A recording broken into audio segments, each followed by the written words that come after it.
Nothing to do with my life. That's tough. That's part of it. That's not my whole. That's a part of your foundation. Exactly. And while we're speaking about this part of your life, the 11-year-old, 10-year-old part, there was a time when you were sleeping on park benches. You were sleeping in abandoned apartments. Yeah, when she left, what happened was we had no heat, no electricity. She didn't have no job, no finances.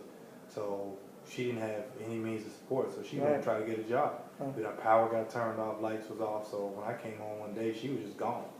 And I had to stay there and feed myself. You know, take cold baths. She just left. Gone as in not coming back home? Well, she didn't come back for 3 days.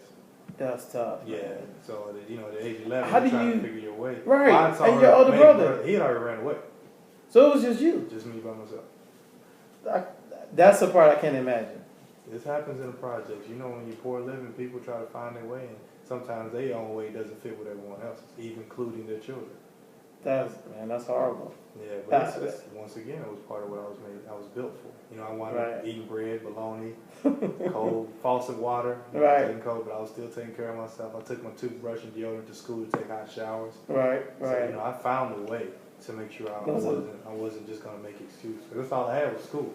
Education and food. Trying to get that free meal. So you were in a lot of let me solve this problem mode a lot of times, and not let me dwell on this problem. I gotta have no time. Right. You hungry? You gotta go eat. You know, and I found out I went to a grocery store and started carrying people's bags for a dime and a nickel in the '80s. See, that's the part right there. Money. That's why I believe I was built for that. I was built to be your own boss and entrepreneur or businessman. I figured out I gotta go work. And that's it right there. I didn't run to the street. That's what people do. You didn't run to the street to sell drugs, and you didn't run to the street with your hand out and said, you actually said, let me figure out a way. So Russell Simmons talks about sweeping sidewalks. And that's one of the things. It's like, if you want to be a part of this, show up at the company, whatever company it is, and sweep their sidewalks. Right. They can always be swept. They always need somebody to do it. And one day they'll recognize that, hey, this person's doing it because they want to. And that's what you did. And that's the part I wish I could teach the other million kids out there, the other 2 million kids, young men especially, right?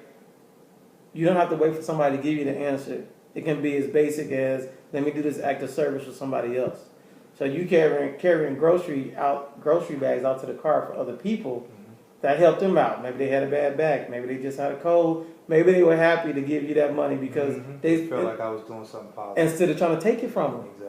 And that's what the positive attitude always helps people. When you look at kids who are always trying to be tough, they're always quiet, they had their head down. Don't nobody want to be around them. Right. Then they say, well, ain't nobody helping me. Why wouldn't you? You're giving them no reason. Exactly. So your negative attitude and the way you look, don't nobody want to be around that. And that's true. You reflect, you get what you reflect. Yes. So you obviously reflected, hey, I'm a nice, honest kid. I just want to help you to your car. Hey, here's 5 cents, 10 cents. That's all I need. It was give and take, just like life is. It's right. Just a lesson I taught my sons. Like, you have to work for everything that you get. No one's giving you anything. Exactly. So it was definitely a life lesson, but it was something to carry it over. And again, it was something that we all should learn from, even adults. People say, well, I'm struggling. Well, put your pride aside. Right. Go work at McDonald's for 10 years and then own your McDonald's. Exactly.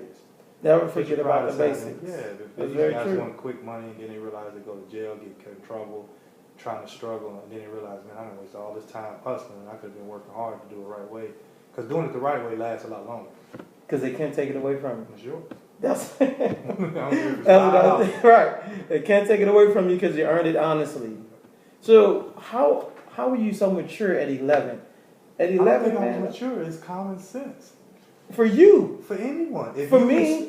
But we know plenty of people. But those are the people who give into excuses. Right. That's what they do. When you sit there and blame someone else for something of your life, right? Tell me how that's a mature decision. It's not. It's not. It's just a decision that you should make. Right. If I saw that drug dealer get shot and killed, what makes me do that?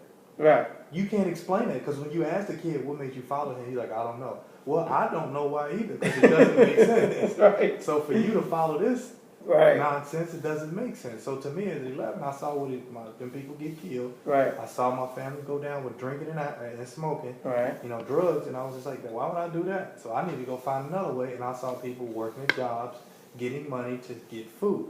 Right. That doesn't take a lot of brain. You don't have a college degree for that. Right. It's the basics. Some of the basics. It's the basics. And the kids run from the basics because of their attitude and the way they think that they want to live. And that's because of TV, portrayals of people rewarding society. And I tell them all the time, normal people are the reason why I made it. Yeah, Normal that's people true. are the That's a good people who point. work every single day. Right. The stores, the school teachers, you know, the neighbors who really want to help, people who mow your lawn, Right. you know, stuff like that to give you normal day jobs that you know you need daily Right. are the ones that made me successful. They made everyone successful. You Right. can't add and write without a school teacher. Very true. So for us to pay athletes more than they pay school teachers is backwards. It's insane. You're asking for the society to go that way. This is true, and my nephew's father is a school teacher. So I'm just like I have a lot of friends that are school teachers, and I probably will be a school teacher one day. And this is one of my issues with it. I don't understand because the same thing you're saying, they're teaching those basics that allow us to be okay. Mm-hmm. They allow us to be okay. Yep. So we talked about when you were 11, when you were 14. You met a young lady. Yeah, she was in high school, and I didn't have any place to stay. Okay. Things had really gotten bad at the house, so I didn't have anywhere to stay. So I stayed with her, and she was 17, I was 14. Okay. So she winds up getting pregnant because. By who? I thought it was a ghost too. But you know, in that situation, you know, I was just trying to find my way. I was 14. Right. I started playing basketball. I was getting a little bit better. Okay. And she just allowed me to stay. Her mother allowed me to stay. Great family. And when she got pregnant, it was just like a shock. Mm-hmm. You know, but once again, my whole thought process was, now I have to take care of him.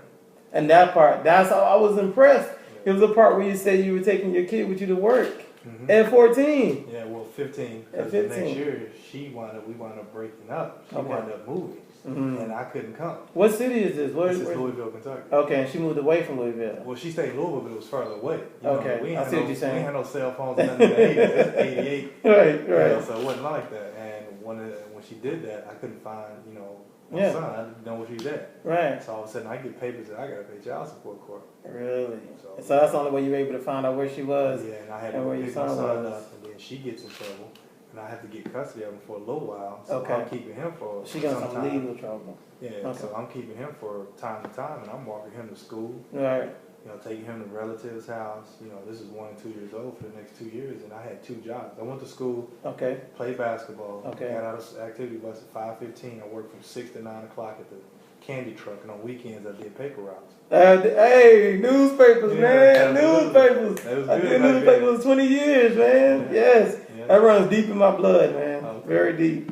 Well. That's a great. So wait. Well, I was working for the guy who was doing it, so he's getting all the papers, and I'm meeting him, and he's putting me in the back of the trunk, and I'm jumping out, and passing him out. So he's giving me cash. That's all right, man. That's all right. He's a great guy. Looked out for me and gave me a job, and that's what I did. Yeah. That's great. I wasn't going to them streets. That's what the weak people do. I'm not. That's very fantastic. Newspapers definitely. Not that I ever was worried about going to the streets because I had an older brother that made enough mistakes for the both of us. Right. My older brother, 4 years apart, almost like your brother. He took all my get out of jail free cards away. He took all my excuses away. Right. And when my dad was like, "You can't do nothing," I spent all the bail money and all the lawyer money and all the conversations, whoopings, discipline. So if you ain't learned from your brother, I'm done with you. Right. You know. So, and I appreciate that. I'm better for it, right? I got to see what that life led, and I lost buddies, gangsters, dope dealers. I lost them through my brother. They were his circle, and so these are people I knew that they got killed when I was still young. So, one comment I was gonna make was, why would they choose that life? I want to do a show for y'all. I want to perform for y'all.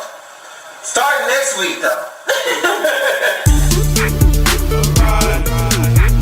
Oh yeah. You're tuned in to the ThreeZo show. Every week, new videos. From interviews to the word on the street, the special guests in our studio. Grab your cell phone and hold it up. That's all you need to get a glimpse of us. You can watch us while you eat your lunch. Hope you don't choke, spit out your punch. We make fun of things we shouldn't. We crack jokes about things you wouldn't. Have you said